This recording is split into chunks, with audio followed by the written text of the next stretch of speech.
Bonjour à tous et bienvenue sur la chaîne. Aujourd'hui, nous allons apprendre deux choses. Premièrement, nous allons apprendre à cuire des moules et deuxièmement, nous allons apprendre à réaliser des moules marinières. Donc c'est une recette de moules marinières, vous allez voir qui est un petit peu différente de la recette traditionnelle. Donc c'est plus moules marinières mais remis un peu à ma sauce en fait au final. Donc pour réaliser notre recette, il n'y aura pas de pesée ou de proportion, on va faire un petit peu à l'œil. Donc pour ce faire, il nous faudra des moules.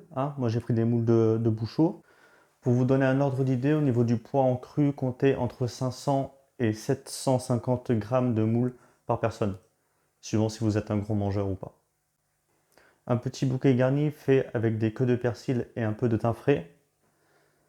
Une anis étoilée, bon ça sera un peu ma petite touche perso. Un petit peu de beurre, des échalotes ciselées, de l'ail,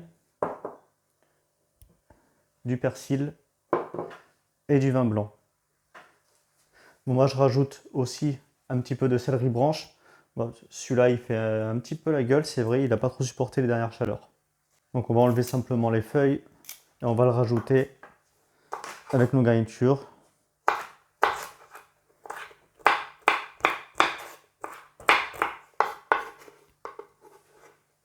Voilà, je vais le mettre avec l'ail, il ira très bien. On se donne rendez-vous tout de suite sur le gaz pour faire la recette. Donc on va commencer à faire chauffer notre rondeau sur notre gaz.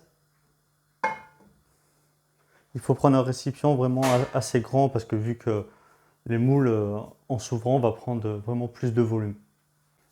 Et on va mettre un petit peu de beurre à fondre. Quand le beurre est fondu, on met nos échalotes afin de les faire suer. Donc on a bien fait revenir nos échalotes, maintenant on va y ajouter le vin blanc.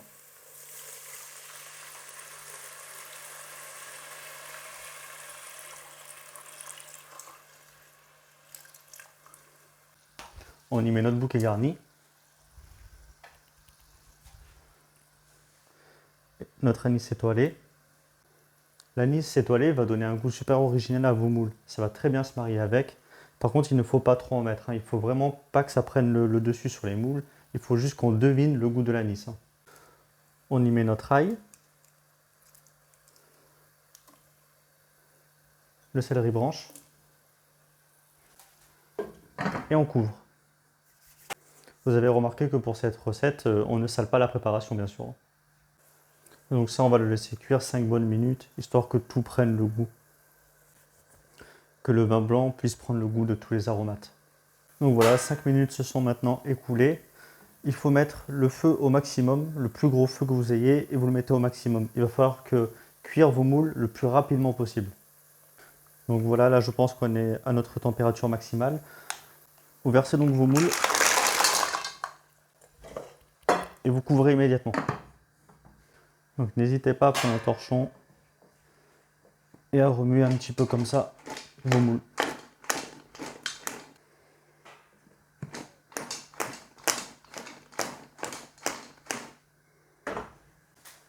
Donc voilà, on peut les arrêter. Comment on sait si les moules sont cuites? Tout simplement, si elles sont ouvertes, c'est qu'elles sont cuites. On arrête le gaz et maintenant on va les débarrasser immédiatement.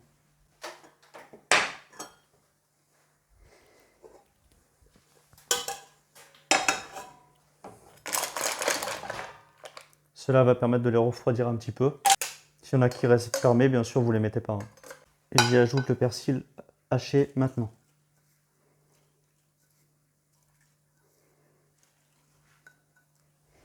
J'y ajoute également le poivre. On remue un petit peu et on réserve. Là, ce qu'il nous reste ici, sur le jus, on va enlever toutes les garnitures aromatiques. Les 2-3 moules qui nous restent et qui n'ont pas été ouvertes. Voilà, et on garde les échalotes qu'il y a dedans.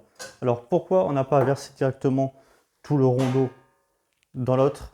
C'est parce que là, justement, au fond, on va avoir tout le sable que les moules ont pu rendre. Et si on avait versé directement sur l'autre rondeau, on aurait mis tout le sable en fait par-dessus les moules. Là, le fait de faire de cette façon, tout le sable va rester au fond de notre rondeau. Donc, on verse le reste du jus sur nos moules. Et au final, c'est ce qu'il y a de meilleur, le jus. Donc, on le garde bien. Et on ne met pas le fond, on le jette. On recouvre et on réserve de côté. Donc voilà, on va passer à notre dressage tout simple.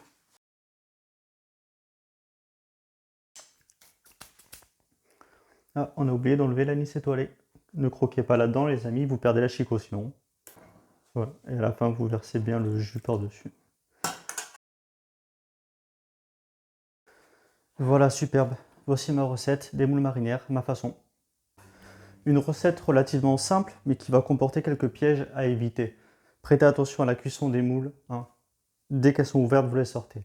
Sinon, ça va être caoutchouteux et là, le plat n'a plus d'intérêt. Pensez à bien laisser le sable au fond de votre rondeau pour ne pas le mettre sur vos moules, hein. Ça peut vraiment gâcher votre plat également. Et après, adaptez cette recette à votre goût. Mettez-y du curry, un peu ce que vous voulez, ce que vous aimez. Si à la fin de votre repas, il vous reste des moules ou du jus, surtout, vous ne les jetez pas. Dans la prochaine vidéo, je vais vous montrer ce que vous pourrez faire avec ces restes de moules du coup. Merci d'avoir regardé ma vidéo, j'espère que vous avez apprécié et que vous allez reproduire ma recette. À la prochaine.